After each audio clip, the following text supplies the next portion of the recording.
All right, everybody, we are live right now coming at you guys with a pretty decently special video for you guys. So we actually did make a PowerPoint for this video, and we can't wait to show it to you guys. So for everybody that's here right now, please say who you are, where you're from. We already have Jameson Griffith in here saying that he's going to watch UFC later, so that should be good from Tennessee.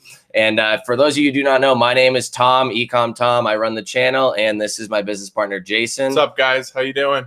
So as you guys may or may not have known, we are running a July 4th special on our course. We did have a bunch of links all over the place that did seem to get pretty messed up. They got flagged by like our link shortening software for some suspicious activity for something, because I think we weren't doing what they wanted us to do. And so we did fix all those links. So if any of you guys were trying to click on it or get the discount or anything like that, those should all be fixed by now. So I just wanted to let that out there. And in this video, the whole topic is basically talking about automated software. We saw a few things come out recently that we wanted to address in the scene on automated software. Some companies out there maybe trying to push it and say it's still viable. There's not that many YouTubers that are actually still talking about automated software, so that's a good thing. But I do want to just bring to just to the forefront why using automated software in 2019 for your eBay dropshipping business just really is not a great idea, and why it's just not going to work out for you. So if you guys have any questions on it, please ask as we go. We're going to do a live Q&A session in a little bit, and we're definitely going to do another one at the end. Like Tom said, we have a full PowerPoint to go over with you guys. It's got a lot of information. It's pretty awesome. But right now, we're going to acknowledge some people. We have Ben. What's up, Ben? Ben came in here early. How's it going, man? We have Nassim. He says, yo, what's up? Jameson. Jameson's a student. I think he's doing pretty well. Let us know what your numbers are too, Jameson. I haven't seen you post in the private group in a bit, so let us know how you're doing. Lazy Abram, yo. Always Lazy Abram's always here. Whether it's a Saturday, Friday. Also, we've never streamed on a Saturday before, so I'm not sure how many people are going to show up. We appreciate you guys coming Everybody out. That's here, thank you very much, because it is 4th of July weekend, and it's also a weekend. So, anybody here that's watching this right now is definitely dedicated to the actual art of drop shipping and becoming successful. That's true. Gary Spring, how's it going? Hello.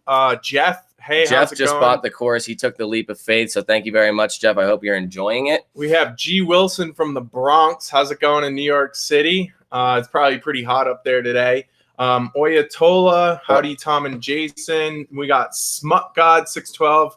Sandin Bill, I am in your course. I'm from Minneapolis, Minnesota. Thank you very much, and I hope you're enjoying it as well. Oh my God, I just almost unplugged something.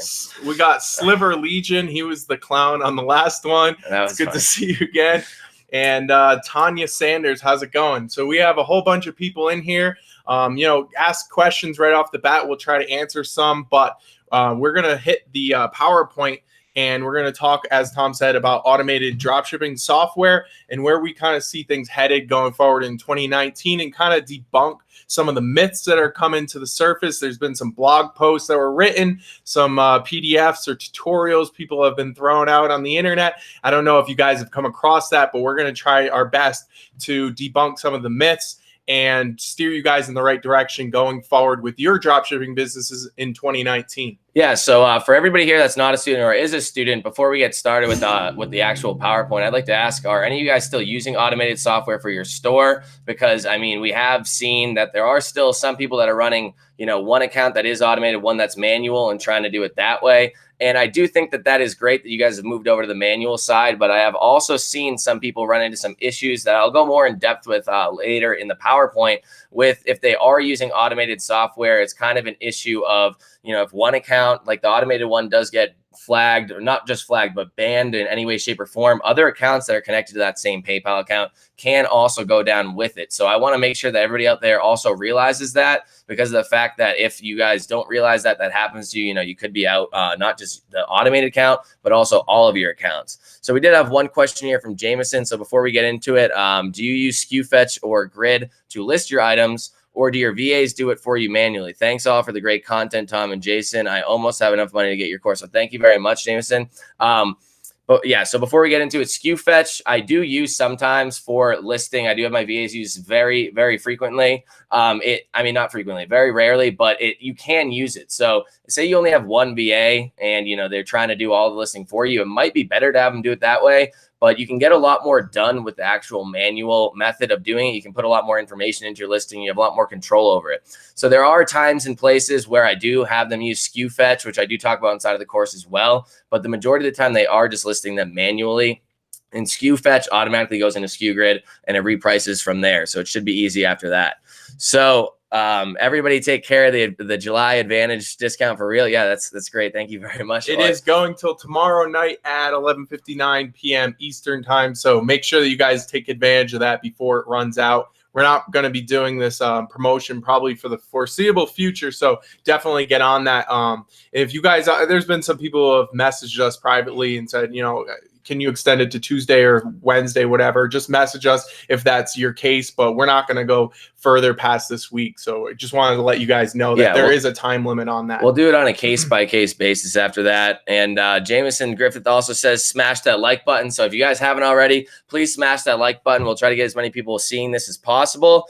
And Jeff says that he is enjoying the course. It's going great. He's taking the advice and watching before I get ahead of myself. That's also a great idea because I've seen a lot of people try to, you know, watch 1 or 2 videos and then get way too far ahead of themselves, say, oh, I don't need this anymore, and then start listing and then run into trouble down the road. And ALG asked if I speak French. I don't speak any French. I'm sorry. Yeah, almost no French. So I think we should get right into the PowerPoint that we guys prepared for you guys. And we're just going to, you know, alternate through the slides. And obviously, if you have any questions about specific slides, ask them while we're going through them. Just ask them off to the side. We're going to try to answer them as we go through. So, all right. So I'm going to share my screen here, screen share, and we should be good. So I should be sharing my screen. And we'll get right into presenting this. So I'll start off with the first slide. And first slide is titled, Why No Automated Software? So there's 3 huge reasons as to why to not use automated software in 2019 or probably ever again, honestly. And one thing to mention about automated software is that there are some other, you know, automated softwares that are jumping onto the manual eBay dropshipping train because they realize that it is the way to go. So in the future, there should be a lot more of great softwares out there that maybe if SKU Grid's not for you, there might be one that does fit the bill because I know PriceFox actually just came out with their manual version, I think today.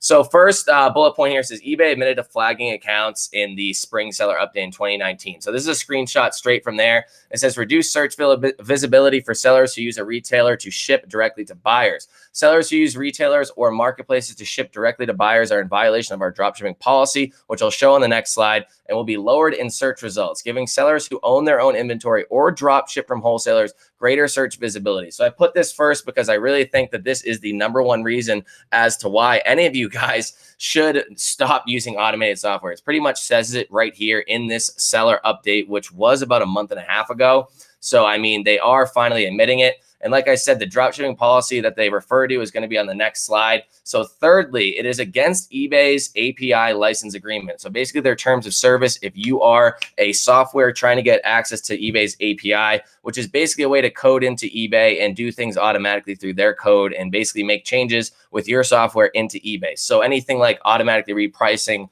items based off of whatever your supplier is, automatically ordering items, automatically updating tracking numbers, that's all there.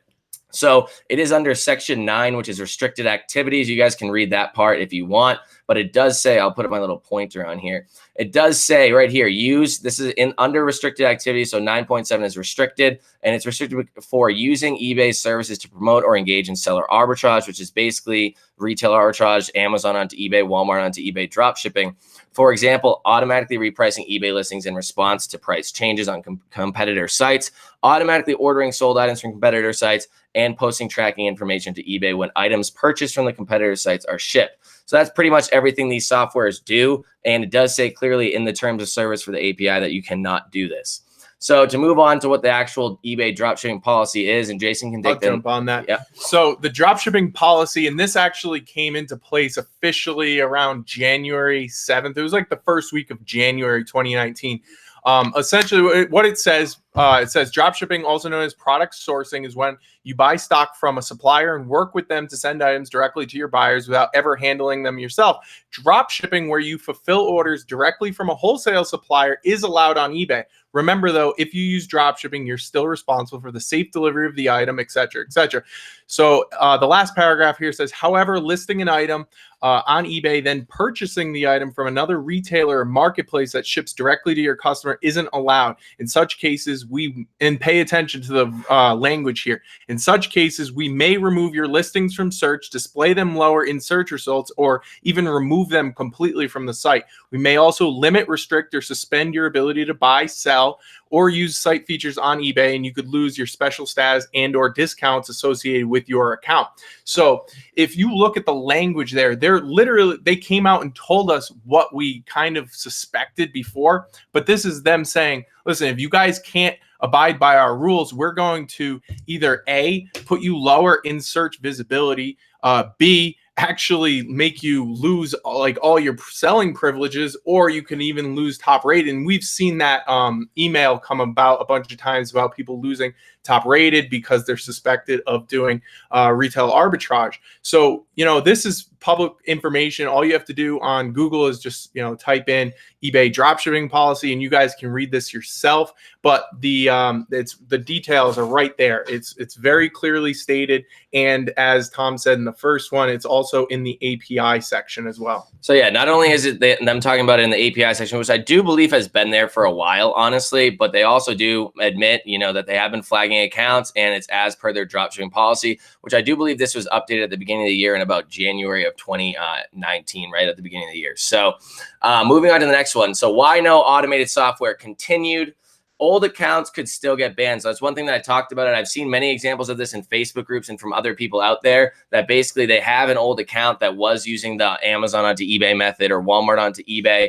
And, they stop selling on that account. One thing to think about when you stop selling on that account, if you do go full manual, is that first off, you'll have customers complaining for about 30 days afterwards, whether it's returns, items not received cases, just customer service in general. So make sure to keep up with your customer service on the flags accounts so that eBay doesn't come in, step in, ban that account, and then maybe also ban your manual dropshipping account. I don't want to see that happen to anybody out there. So I want as many people out there to see this as possible because of the fact that it is a real issue. And I've seen it on Facebook groups time and time again. And, I just don't want that to happen to anybody. And also your account will get flagged. I don't know how many people, are in these or the public Facebook groups that, have thousands of people in it. But every day you will see many people out there saying that they got their account flagged. They got this flagged. They got the MC011 because they're using Amazon onto eBay or anything like that. They have to provide all these different receipts and tracking numbers and everything. And maybe they get their account back. Maybe they get limited to one account. Maybe they just get full out banned. It's really just nothing you want to see happen to yourself as a seller. And, these are two of my accounts right here. I did end up permanently closing out some of my other ones that did get flagged, but these two are still open. And like I said, even keeping up with customer service on both of these accounts recently, I've gotten messages from people that bought items from me like almost a year ago recently saying, hey, this item broke, can I get it back or something like that? And it's really just not worthwhile. I mean, you need to keep up with this, but also just realize that it's not worth keeping these accounts around for as long, right when you can get rid of them and close them out, you should do so. Yeah. Now, guys, look at the promoted listings side by side. These are from two different accounts of Tom's, as he said. You can see how flat that line is. You can see right down there, it says November 5th is started where it's kind of started to fall off, and it's flat line. And some people might say, well, what if he removed all his listings? These weren't removed listings. This is the same amount. This is an equivalent amount of listings, active listings that he had on his eBay account. And you can see how visible that decrease is, a sharp decrease. And you can't deny what's going on here. Like, this is so obvious. It's so blatant. And believe it or not, there's still people out here that are denying this.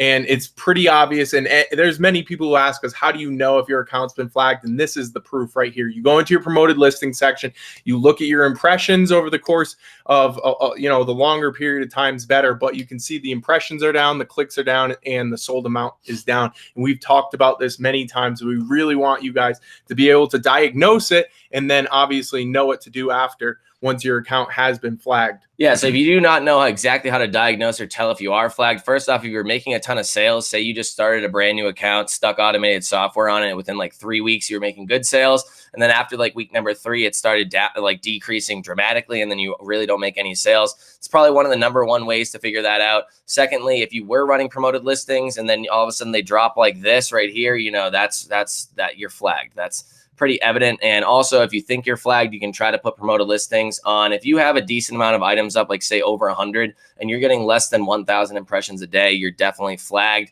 I mean, you should be getting a ton of impressions. Like this one right here was at 79,000 impressions a day back in September. And then all the way down here, I believe it was only at like 4,000 or something. I don't have the exact number on there, but these accounts died back in November, early November, late October of last year, around the same day. It's literally the same exact thing. Two different accounts across the same span of time, September 13th, I believe, to December 31st. And, it's pretty evident that, what is happening is happening. It's way too statistically significant to ignore it and just say that it's variation. If it was one day here or there and you had low day in impressions or sales, then you could, probably attribute it to just, variation. But this isn't variation when you look at a long period of time and it's just flatline. So it's pretty obvious at this point. And right? If you've been in any of the public Facebook groups, you will notice time and time again, people almost every single day saying the same exact thing. Hey, my account got flagged. Hey, here's my promoted listings. Am I flagged? And it's pretty evident that they are.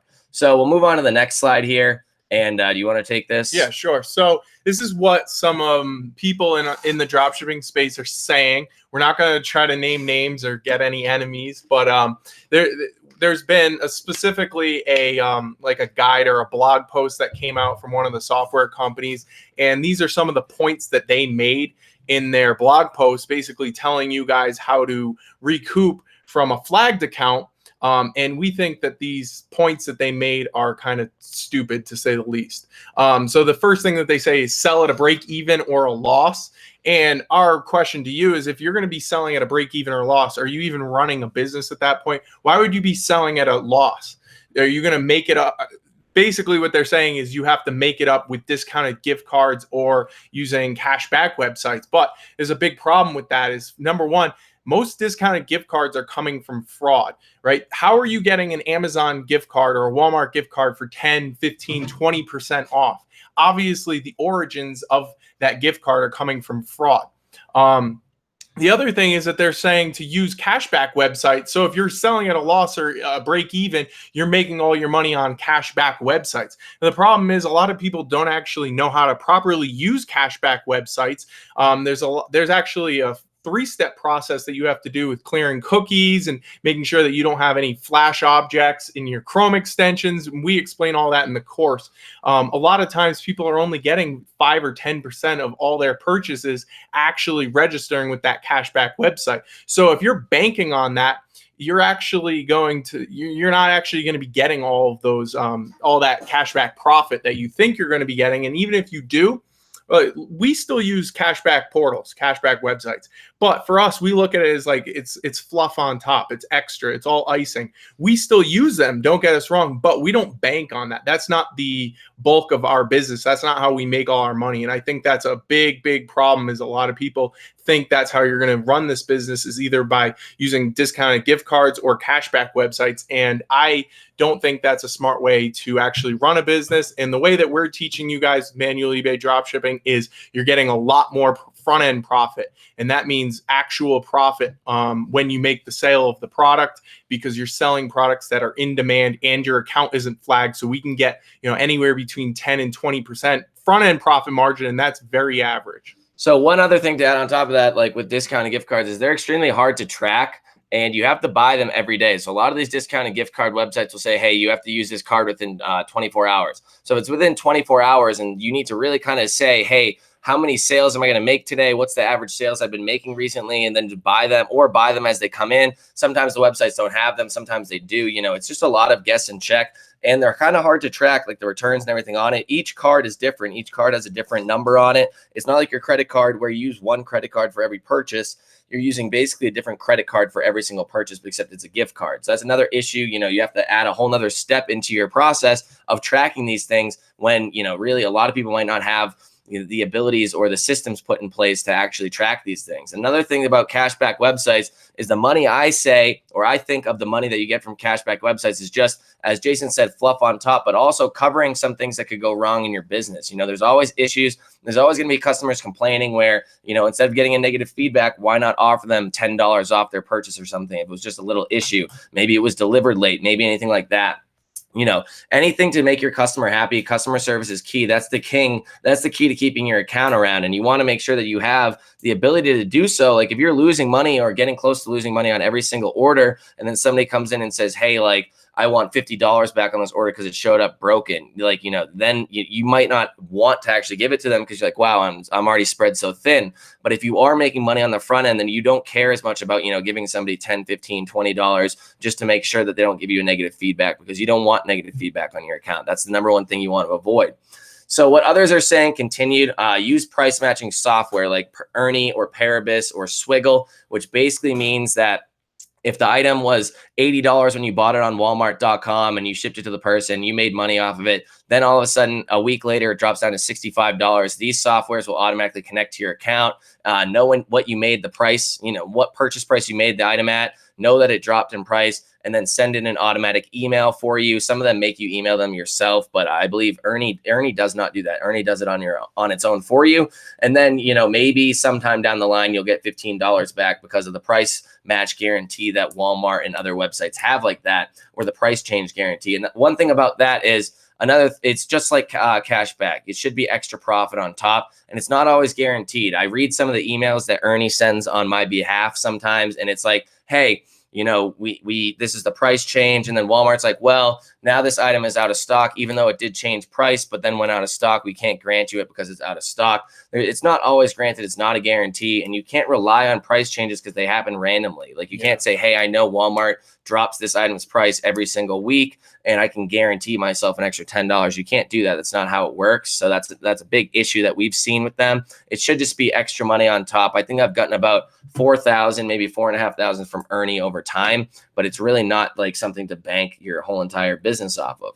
And then also one other thing that's taught, it's really not taught very much on YouTube videos. Nobody really talks about this, but it's contacting suppliers for discounts. So I know there was a thing back in the day with Home Depot where people would contact Home Depot and then just complain about the item or the order or anything in general. And Home Depot almost always gives you like a 10% off discount. First off, that's fraud. I mean, you're really just making up lies to these suppliers. Like, sure, if it did actually show up messed up and you do get a discount, sure, you can then take that discount and then give it over to your buyer. But some of these people are doing it just to make front end margin, where the buyer never complained. Nobody ever complained about it. There wasn't actually an issue with the order, but you're contacting Home Depot anyways, hoping to scheme an extra 10% off the order. It's really, Home Depot is pretty generous with it. I've had them catch on. They'll catch on eventually. And secondly, like that is fraud.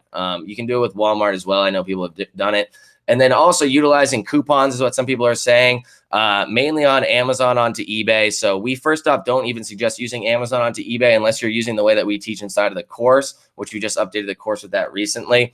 But if you are still using Amazon onto eBay for some ungodly reason, it's been proven to get many accounts flagged and or your account get MC011 extremely quickly. But there are coupons on specific orders. I know some of these repricing softwares have come out with like coupon finding programs, so you can find items with coupons. First off, those coupons aren't a 100% guarantee over time. A lot of those sellers just give coupons to get initial sales on their item, and then eventually they go away. But also, you're never really guaranteed. It could be 30% one day, could be $5 off for this weekend, but eventually they go away. And you're not going to have them there to actually fall back on all the time. And it's just like we said with anything else, with price matching or cashback websites, it's just extra fluff on top. That is not something you should be banking on to make your money. Exactly. All right. So the next part we're going to talk about is, this is why manual eBay dropshipping, why we're teaching this method going forward, and in our course, obviously. This is all we've been talking about.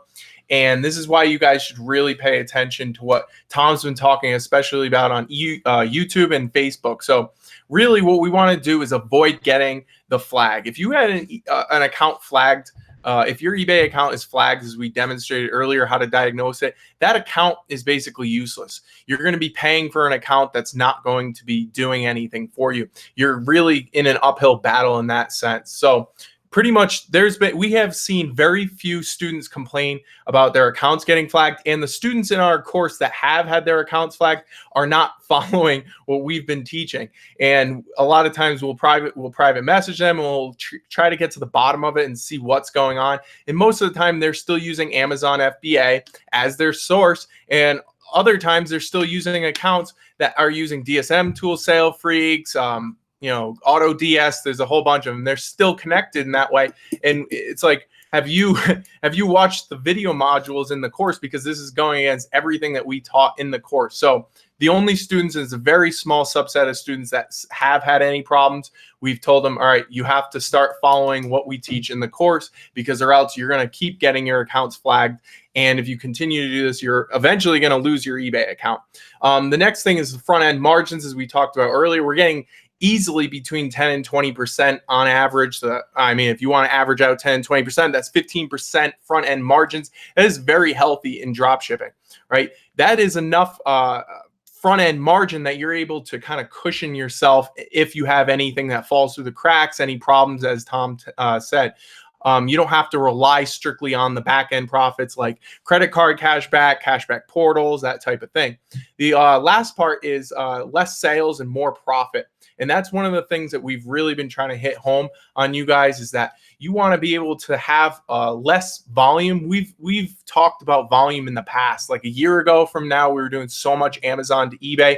There was a lot of issues. A lot of things fell through the cracks, and you end up losing a lot of sales, and you also end up losing you end up getting a lot of negative feedbacks, a lot of types of metric problems. So with this manual eBay dropshipping method that we've been teaching, you have a lot less sales, but there's more profit, and we tend to sell items that have a higher price point, which makes it a lot better for us in the long run.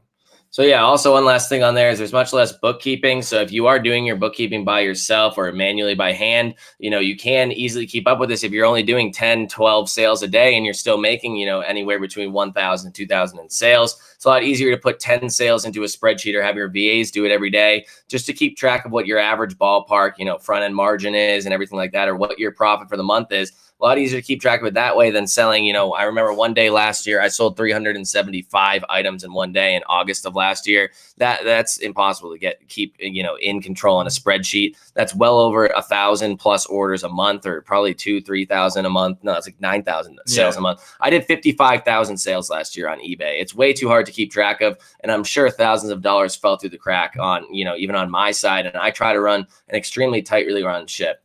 So to move on to the next. Why manual eBay dropshipping continued. There's less items you need to be successful.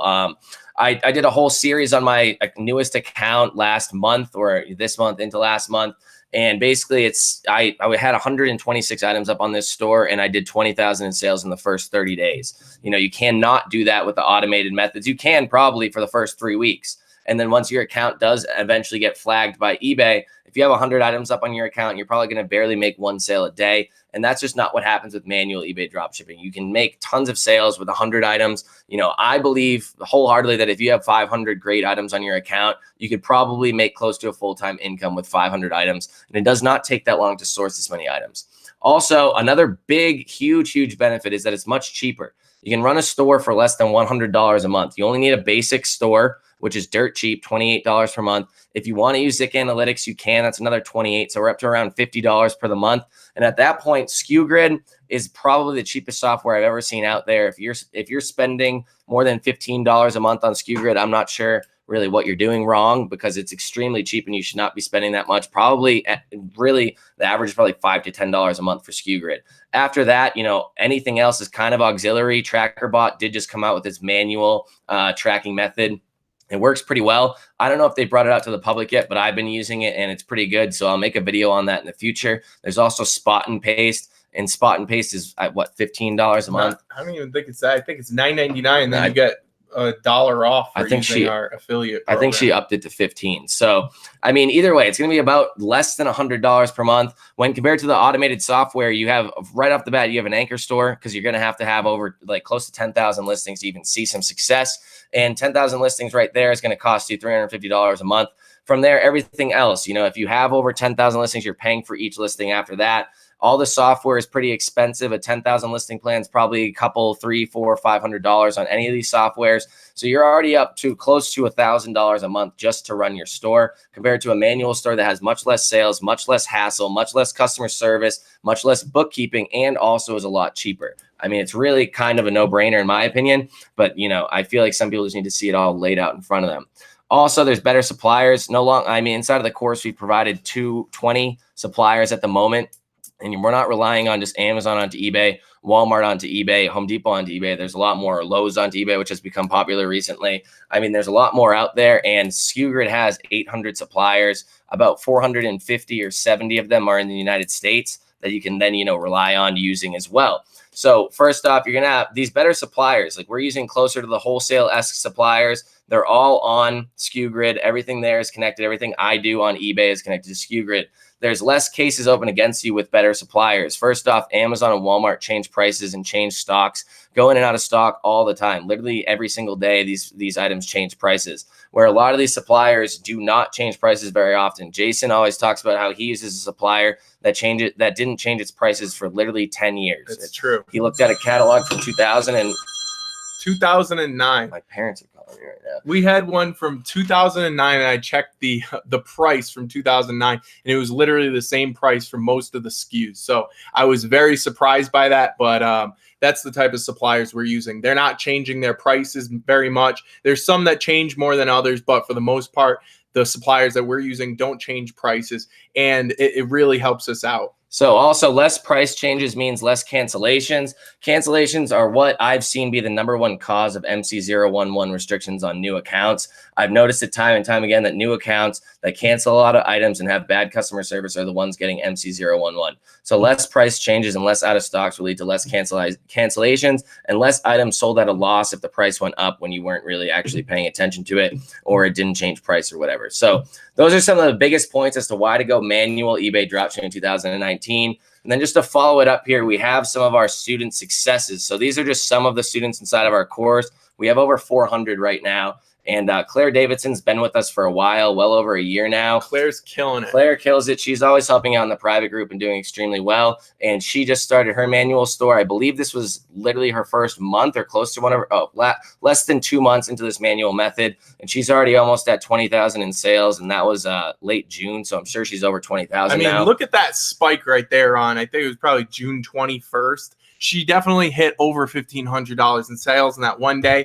Do some quick math. If that's 15% front end margin, like we were talking about, it's not hard to do with the way that we're teaching.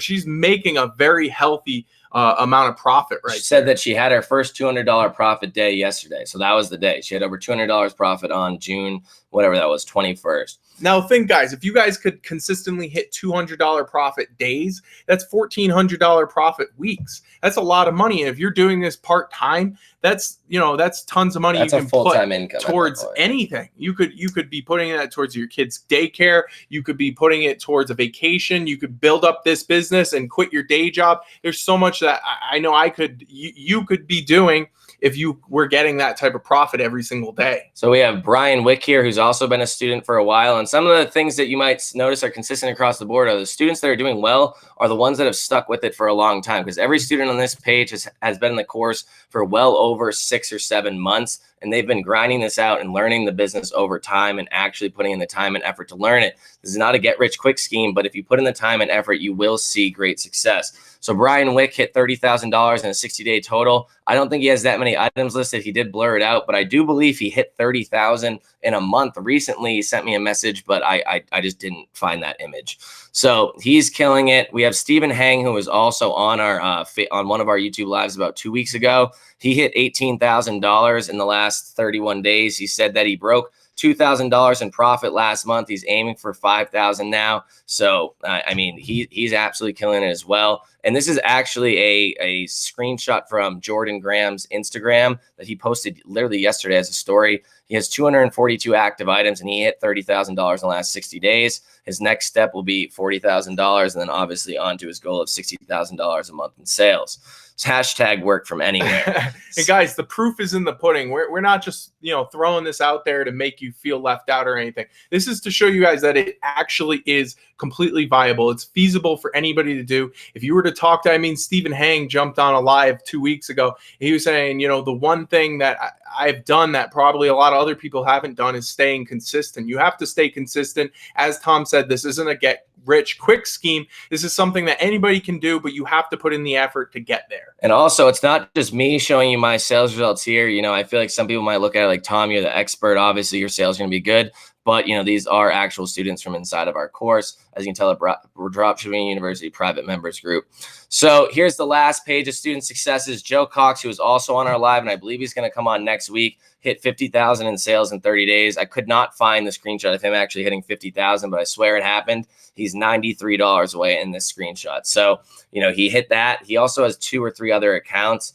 We have Anthony Witcher here, who is pretty new to our program, and he, in less than a week, did almost 500 in sales with literally only 16 active listings. So, I mean, right away, we've seen students hit 1, 2, 3 sales in the first week or within the first day of them actually listing items. So we also have Kevin Macalino here, who did his first $1,000 day. This was a little while ago, and I'm sure he's doing extremely well at the moment. And also Brian Perlin, who was pretty damn new to dropshipping when he first started. Same thing with Joe Cox, who's only been doing it for like 3 or 4 months. And, you know, he hit 17,000 or almost 18,000 in 30 days. So I believe he is also into the 20,000 club now, but I just didn't have the most up-to-date screenshots on it. All right. So that's it for the PowerPoint, right? Yeah, that is the entire PowerPoint. If you guys have questions about the PowerPoint, you know, let us know in the comment section. It looks like we already have some questions. So we're going to go back to some of the questions that were asked during the PowerPoint. Gary Spring says he missed it last time and not this time. So thanks for hopping on. Silver Legion says, if I sell $1 million of products on eBay this year, will you give me a back rub? Yes, I'll fly out and give you a personal back massage just for you. Greg Endem, just getting started, enjoying the course. Any concern from any of the suppliers that they will include receipts showing the original purchase amount? No, we actually call that in this course, it's called the invoice dilemma. A lot of people who are getting new into dropshipping have this idea. I think they get it from Reddit posts, I swear to God. It is in Reddit all the time. They have this idea, this misconception that if the item comes in there in a box and there's an invoice or a packing slip and it says the original price of the product, then your customer is going to get mad, leave you a bad review, try to do all these things to get their money back. And the truth actually is, number one, there's some suppliers, a lot of suppliers we use that allow us to do blind drop shipping, which means they don't include a packing slip, or you can gift receipt it, which means, again, they don't include the packing slip or invoice. And the other thing is, a lot of people actually don't care. Think about the last time you ordered something online. Now, did you go and rummage through that box looking for the packing slip and make sure that that price was, you know, exactly what you paid for it, and, you know, examine it fully? No, most of the time people they open their box, they get their product, and they, you know, examine the product, not the packing slip. So those are some things to consider. Tom, you know, you had some massive transaction amount last year. How many times did people actually complain about that? No, very rarely. So I noticed that even when I wasn't doing the gift receipt, because like we said, when we first started this back in early, you know, late 2017, early 2018, we had no idea what we were doing. We weren't sending gift receipts for the first, like, probably 10,000 orders I did last year, just because I didn't know what I was doing.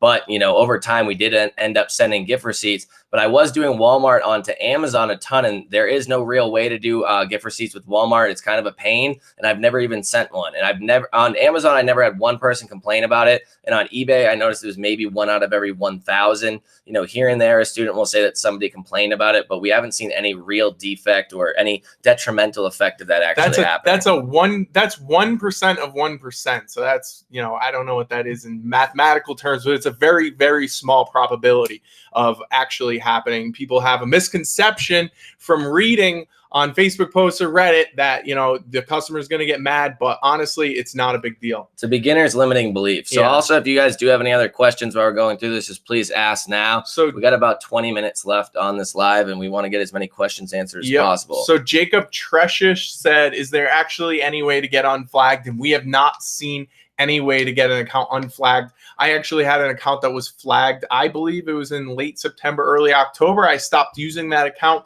all of the fall in through Christmas, past New Year's, and I tried to get that account going again because I thought maybe it'll work after 4 or 5 months, and I started in late February, early March. I promoted the hell out of it. I used promoted listings, put them up to like 10, 15%. and I listed a ton of items. I didn't get any traction. I looked at my promoted listing section and I was getting no impressions, no clicks, no sales. And that told me, you know, and this was over the course of like 2 weeks, that told me that my account was still flagged. So I just, you know, put that, you know, I basically closed the account, stopped using it, because that tells me even over the course of many months, my account still was not unflagged. Yeah. So, I mean, I've even gone back and tested it. I did a video about 2 months ago, or maybe a month and a half ago, on listing the same 10 items. And sure, 10's not a lot of items, but it's enough to tell based off your impressions and your clicks and everything like that, and sales, if, you know, one account's flagged and one's not. So I started a brand new account, and that was the account that I eventually did grow into the 20,000 in 30 days. But that account, the first week of it was an experiment of listing 10 items on that account and then 10 items on an account that was flagged in the past, and then comparing their impressions. And it's still, that account hadn't been sold on in 5, maybe 6 months. And there was still literally no real impressions. There was no clicks. There was maybe a few clicks in one day on the new account.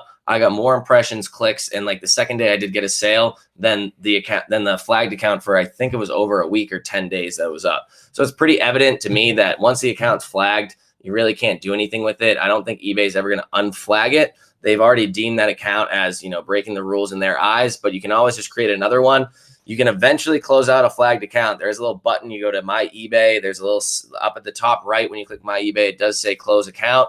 There has to be like no interactions, transactions, open cases, or anything for 30 days after that, like after you stop selling. And then after that, you can eventually close it out. So I do suggest that is something, you know, you can or should do in the future. But in the meantime, waiting for those 30 days, you should definitely create a manual store and then just go start building that one up and eventually close out the automated one. Christian's questions for you in the beta. All right. So eCom Tomcat's in the house. Thank you very much. He's always dedicated and always on every single live we have. So Christian says, how's TrackerBot beta going? Looking forward to the update release. So so basically the beta is doing pretty well. There's a few issues I've seen. They're very small issues. Basically, like if the item is shipped in 2 different boxes, it was only registering 1 tracking number at first. So that was like one of the biggest issues. Besides that, I noticed the trackings didn't line up on just 1 attempt that I did. And then after that, I fixed it. And then besides that, it was just a few other little small issues that happened. I messaged Valentin from TrackerBot. He said that they're pretty much all fixed. So we should be good with it. I don't know when they're launching it or if they have yet. I don't think they have, but it's definitely going to be well worth the money because it's basically spot and paste for your tracking numbers. You go in, it says, oh, 15 need to be uploaded. You do it, and it just does it like automatically for you. It's pretty cool. I really do like it, and it's definitely going to be a great thing and tool in the arsenal for the manual eBay drop shippers. So Jameson Griffith says, how many items would you recommend to have on a manual store? And honestly, that's something that you have to kind of gauge yourself. It depends on several factors, such as what's your supplier, you know, what's the sale velocity, what's your desired profit margin, or your profit window. So that's kind of dependent on what, and also how much money do you want to make front end profit. There's a lot of things that come into play, but as Tom said earlier, if you have an account with 500 active listings, you're probably, and they're well optimized, they're in demand items, You're and you're pruning them. That's kind of like a comfortable amount right there. 500 active items. If you can have 500 up there and you're selling them well, those are in demand products, then you're probably going to be able to make at least a part-time income with manual eBay dropshipping. But as we saw in some of those student success screenshots, some of those people are making full-time incomes with under 500 active listings. So again, it's variable, but that's kind of what we're saying right now is 500. Another thing I like to say to add on to that is just like, you know, make sure that you're crawling before you walk and everything like that. Make sure that you're making $1,000 a month, because, you know, we get messages from people all the time like, how many listings so I can make $10,000 a month profit? I'm like, dude, just start off slower than that. You know, it's not a race here, and it's not a get rich quick scheme. Like I've said before, you need to make sure you understand the fundamentals. Then you can scale. Then you can create a second account. Then you can do all sorts of other little tricks. Move on to Amazon. It's pretty much the same thing, just a slightly different rules. You know, once you get the basis down and you understand it thoroughly, that's when you can go ahead and start making the real money. There's always a learning curve with anything in life. Nobody became a professional basketball player overnight unless you were like 7 foot, 8 foot tall, but that doesn't count. That's cheating. So to answer Christian's one-off question of the live, He said, does your customer service VA and purchase VA do the same thing? No, I mean, my VA that does the purchasing doesn't do customer service at all. We have a customer service VA for that, or I do. Jason also uses the same one. And have you guys jumped on QuickBooks for accounting? We've been using QuickBooks for a while now, but our CPA does that, or does that for me mainly. I love QuickBooks. So eCom Tomcat says you guys should set up a 25, 50K, and 100K club. That's actually a good idea. I've been thinking about start some competition between the healthy competition. You're thinking. Greg Endem says, thanks. Greg, actually, he's a pretty new student. Nice to see you in the course, man. So who are we on to now? The one about Shinzo says the positives and negatives of an eBay stealth account. And honestly, I don't think anybody should make a stealth account unless they have to, or unless they really know what they're doing. So I don't really want to get into it too much. But if your account's permanently banned and you can't get anything back, or any of your accounts back, or anytime you try to create another one, they ban it right away. That would probably be the only time I would suggest going the stealth route. Other than that, I've heard of people doing it with other situations, like trying to list the same items on multiple accounts, but those accounts aren't connected. That's one other thing, but that's really an extremely advanced topic that I really don't think it's not even necessary, worthwhile or necessary. Yeah. And then Nisayed says, I'm using SKU Fetch and a refurb TV went out of stock and I sold it. How often do you recommend having SKU Grid check the stock during the course of the day? So honestly, the only real downfall with using SKU Grid, which isn't that big of an ordeal if you are using these more obscure suppliers that don't change prices very often, is that you need to have your account open, your eBay account open, and be on with your SKU Grid at the same time to get your prices to actually update. So I do mine every 3 hours, but I don't use Walmart at the moment, and I'm not using Home Depot or Amazon. So my prices are going to change a lot less frequently than probably somebody that is using those. So that is one big issue. Mine reprice every 3 hours, but overnight, there's no real repricing. I have my VA also have it connected to his account, but I never really even told him what it does. I just told him to keep it open. So if it does actually automatically update, then that's great. It's great help. But, it's really nothing that's I'm really worrying about too much. So like I said, try to move on to more obscure suppliers. And if not, then try to reprice if you're using Walmart or Amazon every 1 or 2 hours and actually be on your computer. That's one of the biggest issues I've seen. So Matt Extremo says, hi, do you have any suppliers in the U.S. who don't charge sales tax? Since I'm not from the U.S., I can't get tax exempt, and it's hard to compete with other eBay sellers who are tax exempt. Thanks. So actually, we have a couple of students in our course that they're international students and they are tax exempt. So I think that's another limiting belief, that international sellers can't get U.S. tax exemption. There probably are a couple more steps, and we've looked into it. There are a couple of more steps, but it's not that hard to do. And just takes more time. Georgie, was it Andrew Georgie? He's one of the people. He's not an international. There's another one. I forget what his name is at the moment. There's plenty of people in our course who have said that they have become tax exempt. Also, if you want to go down the wholesale dropshipping route, you can also get tax. You don't actually have to pay sales tax. You need a U.S. business, but you do need a U.S. business to do that. So I think that is a limiting belief that a lot of international people are having about that they can't get tax exempt. I think you can do it. There are definitely I have faith in you. There are definitely a few suppliers that don't charge sales tax or only charge in a specific amount of states. Just check or message the suppliers, and they should be able to tell you, which ones they do and which ones they don't charge sales tax in. So SmutGod612 says, have you guys ever dropshipped from a Shopify store to your eBay store? I've done it once in desperation, and I was like, I know this is a shot in the dark. I'm just going to use this Shopify store. It's the same item.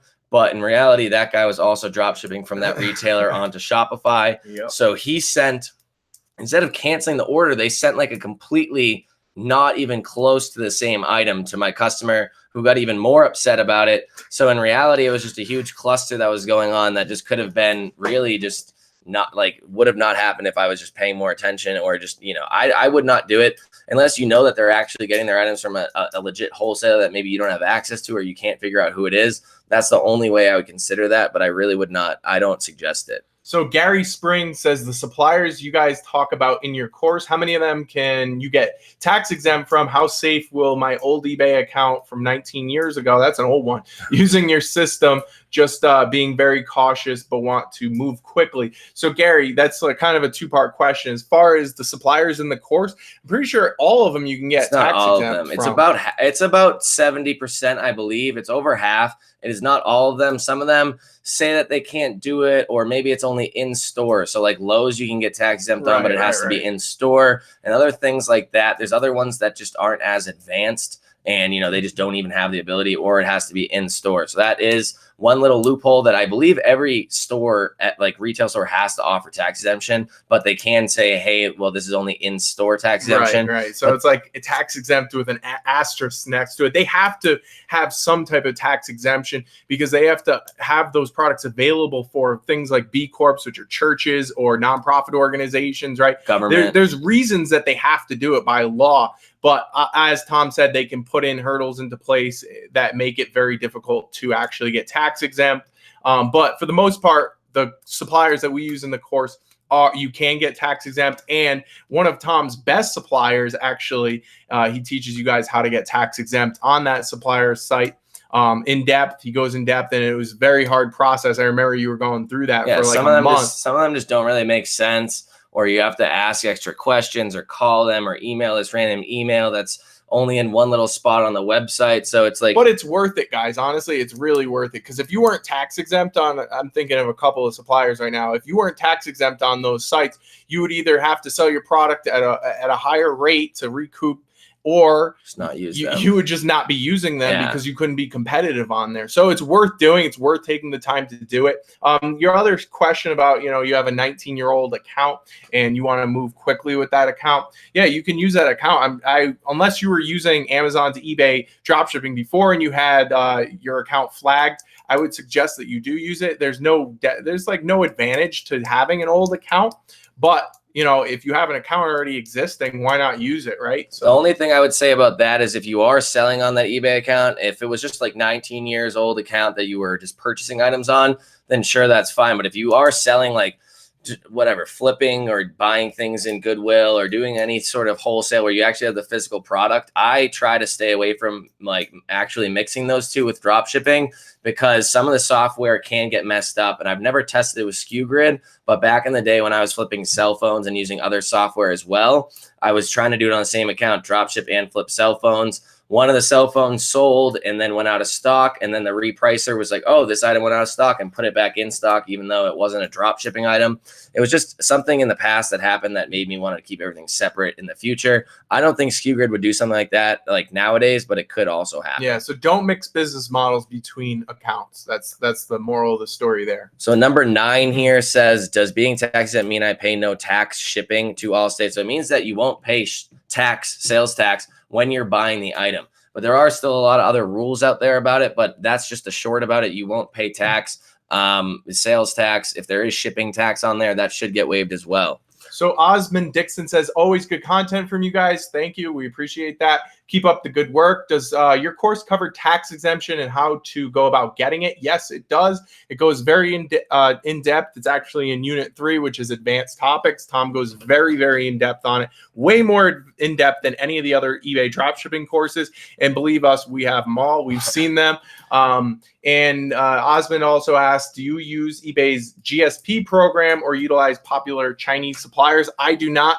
I stopped using GSP around when you stopped using it. You made a very valid point, and he has a YouTube video about why he stopped using Global Shipping Program for you guys who don't know what GSP stands for. And the Chinese suppliers, I do not use any Chinese suppliers. I believe that the lead times are a little too long for me, and the average consumer nowadays expects their item to arrive quickly. Even if you state your shipping and handling times properly on eBay, the average consumer still expects that to come in a proper time, like in a short amount of time. And the Chinese suppliers just can't really do that for you. And also, what about the returns and everything like that? It just makes customer service a lot more challenging when eBay is clearly moving towards, a very customer-centric buying base, just like Amazon is, where they don't really care if there's any issue with you as a seller. It's that you need to make the buyer happy. And eBay probably will side more with the buyer in coming months and years, just because of the fact that they are getting completely dominated by Amazon. That's true. And then number 9 asks again, can a dead eBay account come back to life? So we already answered that earlier in the live. No, we have not seen any way to actually see that happen. So that's one thing. Then Money Gang says, kind of off subject, but will ever plan on teaching how we can use a VA course to work towards Instagram?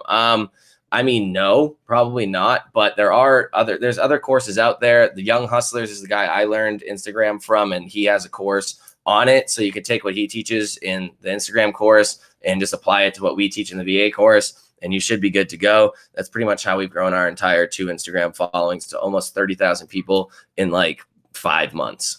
So Lala Lovely says, would it be too much to list 50 items in one day? I found 50 items I know sell well with great profit. I want to list, but I'm afraid that I would look too suspicious to eBay if I suddenly sell so much. 50 items is not that much. So you list 50 items, you know, in the grand scheme of things, that's really not that bad. So the only thing I would say about that is if you need to make sure that you have the availability to list 50 items in your item limits. If you do, you should be fine. If you're worried about it, just split it up to 10 items across 5 different days and you should be good.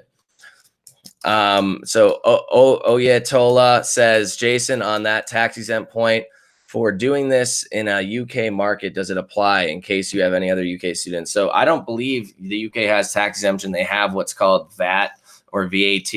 And we've seen that. I believe you just have to add it into your price and then you're good to go. But we're pretty not very fluent with the UK market, but we do have students that are doing well with it. We have Richard Sadler in our course, who's also extremely well, like he's done very well with eBay UK, and he definitely helps other students if you do message him privately, I believe. Andrew Georgie's in our course. Andrew's actually doing really well. He said that he said he's from Chicago. That's what I thought. I knew you weren't in the Windy City. Jameson, how's it going? Jameson says, Jason, how's your new Amazon store going? You said you were getting back in the game. That is true. Yesterday I was a little too. My brain wasn't functioning too well, so I was under the weather yesterday. But I'm getting back into it. I'm in the process of kind of looking for items to list. I'm going to take it slow. Obviously, that's the smart thing to do, is take it slow so I don't get my account banned again. And hopefully I'll be good to go. There's more to follow on that, but hopefully I'll be going strong in Q4, and I'll let you guys know how well I'm doing. So that's about it for that. Matt Extremo says, have you guys ever used Bed Bath & Beyond as a supplier? Is it any good? I have not, Tom. I've never used it, but I've read a lot about it, and it seems that they cancel a lot of orders. But there's also a lot of people that abuse this like coupon that they give out pretty religiously. If you like create a new account, they'll give you like a 20% off coupon or something for your first purchase, which I believe is what people were doing, is creating new accounts all the time to try to get 20% off, which is pretty much what we touched upon at the beginning of this PowerPoint slide, is that you're just abusing systems. And that's why these other companies definitely don't like what some of these dropshippers are doing, because it's just abusive, it's fraud, and it's really just not an honest business model. So I do believe probably using them normally is fine. I don't know if they have tax exemption. I've never really looked into it, but you know, I have heard some differing opinions on it. And do you guys plan on doing Amazon FBA private label? Personally, I'm looking into starting my first, or submitting or entering in my first ever Amazon FBA item. It's not private label. It is just another item that I was drop shipping extremely well, that I do want to just buy myself, get a bigger quantity discount on it, and then ship it in. Obviously get higher prices because it's Prime and it's guaranteed to ship in 2 days. So I do believe that, I mean, I was selling this item, drop shipping extremely well. They actually did go out of stock on it recently, but I know the stock is coming back in soon. So I can then buy a bunch of them, send them all into Amazon FBA, and then make higher profit on it. That's the only thing I've really looked into for now. And I know you've done FBA. I've done FBA in the past, and honestly, it's pretty nice because you don't have to take care of any of the fulfillment. But with dropshipping, you don't have to take care of any of the fulfillment either. You can generally get higher price points for the products. It's like anything else. So you have your pros and cons. There's a lot more hidden costs with this FBA. It's long-term storage fees. There's like oversized items. You have to really, you know, do your calculations, make sure that you're doing, you're actually making profit with it. And also, if the product doesn't sell fast enough, you basically have to put in a removal order, which they send the item back to you, or they can destroy it. So like anything else, there's pros and cons to it. But yes, I have done it.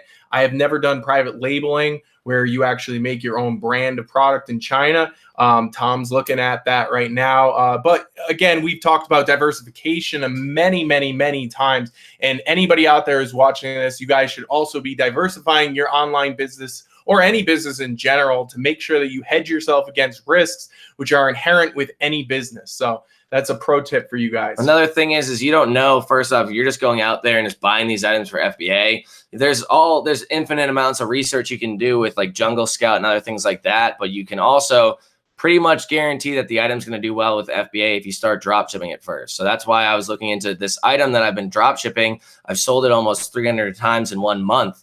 So it's pretty much a guarantee that if I buy that item, it is a guarantee. If I buy that item, send it in on the same exact ASIN number, just prime, it's going to sell. There's no doubt in my mind. There's really no actual worrying or any uncertainty in it. So after this, typical coconut Kiora from New Zealand says, can I get tax in from outside of the US? Yes, you can. You just need to get a US-based business. You need to get an ITIN number or something like that. A little bit more work, but it is doable. We have students that have it and are selling very well because they are tax exempt. eCom Tomcat says, it's never bad to focus on selling quality items from reliable suppliers. Cat tips. Hashtag eCom Tomcat. I love the cat tips. Thank you, man. Yes, we definitely preach that. Quality over quantity is always, always important. So Jameson Griffith says, thank you guys for the live tonight. Have a great evening. Thank you very much. Thanks I hope the UFC fight is everything that you imagined it would be. I don't know who's fighting tonight, but I hope it's a good one.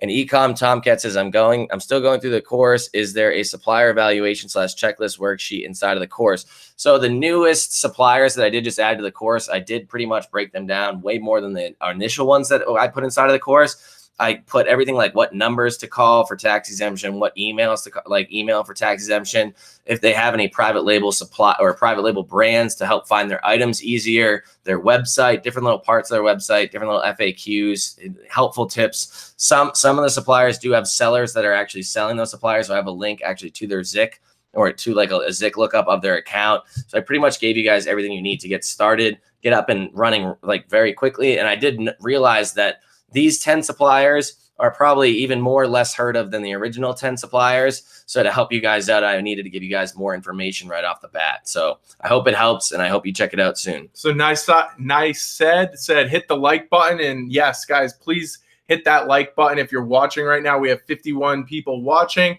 Hit that like button, subscribe to the channel. eCom Tom, he definitely appreciates it. Thank you guys very much. Growing. We've been doing a lot of hard work trying to get this information out to as many people as possible. And, thank you guys also for coming out on the weekend. We usually don't do these lives on Saturdays, but it's just the way that the schedule fell this week. So we appreciate you guys taking the time out of your days to come and ask some questions. Thank you guys. And also Lee Pham says, how much money should I sell for the first month to avoid MC011? And I don't believe, like I showed in my previous videos of hitting 20,000 the first 30 days of my new account, I don't believe it really has anything to do with how much you sell as it does with how much you sell and how much you're actually like keeping your customers happy. So I've seen that people with a lot of cancelizations, any amount of negative feedback in the first month is definitely not a good look. Any type of items not received cases, that's a huge one. Return cases, it's really showing eBay that you just started your business and you're not taking care of it right off the bat. Sure, you can make mistakes later on down the road if you do have a proven track history with them or track record. But when you're first starting, you really want to try to mitigate as much as possible. So if you are a newer seller, then you want to make sure that you aren't listing a ton of items, making a ton of sales and messing up because you don't know what to do. But if you are more experienced and you've already been down this path before, maybe this is your second account, third account, you've been selling for a while, then obviously you can leeway yourself with more sales and just make sure that you have your systems put in place to try to avoid any potential issues. So my new account on the first month when I sold on it, maybe I canceled. I think I canceled like 3 orders. And besides that, it really wasn't anything other than that. There was no open cases and there was no negative feedback. So just try to keep that like in mind. And I believe you can be successful no matter what. So where did we leave off? Leaf Fam, I think. So how much money should I sell for the first month? I just answered that. Okay. I almost forgot to hit the like button. Thanks, guys. Drop that like. We really appreciate it.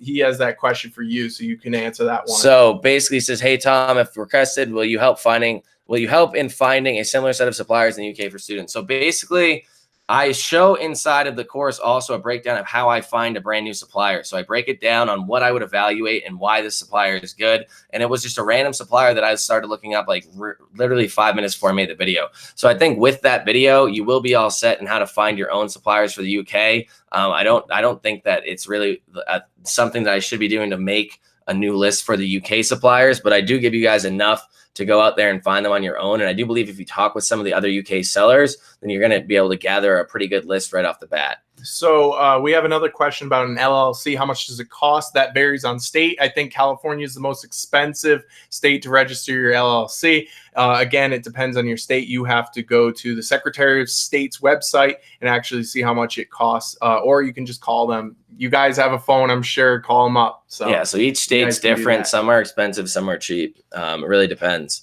So I used to sell on Amazon, and I got my account suspended. Now I'm back to eBay, sadly. I mean, eBay definitely has less sales than Amazon, but it's definitely a much more safe bet when you're first starting out, or for anybody out there just to make extra income on the side. You can easily make thousands of dollars a month on eBay. Amazon obviously is the king, but there's a lot more inherent risk with it, especially with money and capital, and them holding your money if you do get banned or suspended.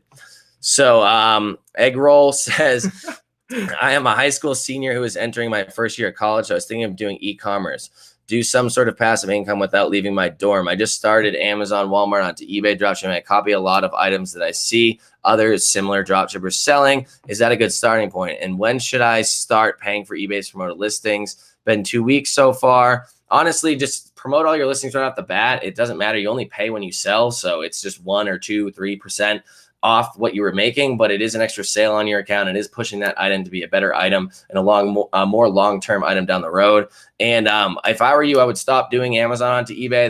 There's high evidence that you're going to get your account MC011 or flagged a lot quicker if you're using Amazon onto eBay and you're uploading any of their tracking numbers or anything like that. And I mean, from there, just keep listing and just, keep killing it. I mean, you're young and you should have enough time to see a lot of success in this business. You're probably strapped for cash. I'm assuming you're a freshman in college. I was too.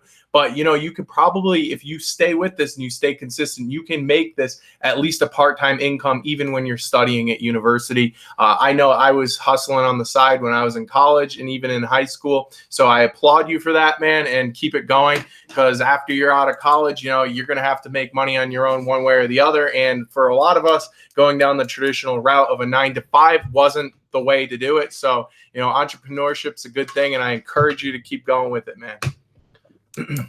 So where are we?